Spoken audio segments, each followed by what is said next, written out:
Hello and welcome to this Excel tips video. I am Sumit Bansal, and in this video I am going to show you how to quickly fill blank cells in Excel. So here I have this data set, and in this column, the sales column, you can see I have some blank cells. Now to quickly fill these blank cells, I can do this manually in this data set, but if you have a huge data set, then doing this manually may not be possible. So in this case, you can use the technique I'm going to show you.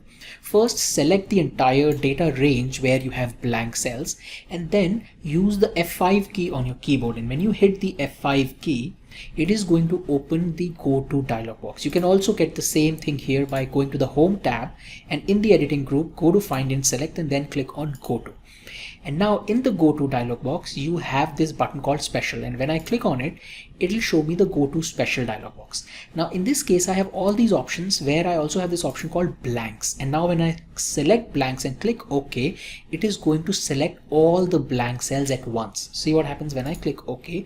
All these three cells are selected. Now this cell is in white color and these two are in gray because this is the active cell, which means that anything that I do would happen to this cell here.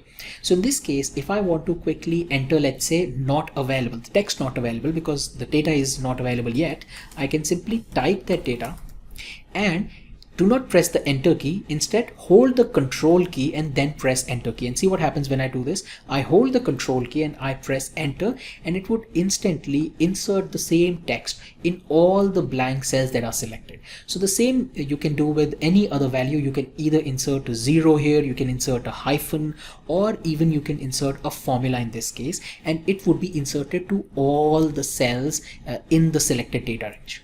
So this is how you can quickly select and fill blank cells in Excel. That's it in this video. I hope you found this useful. Also, if you like the videos, please subscribe to this YouTube channel so that you're notified whenever I come up with a new Excel tips video. Thank you and have a nice day.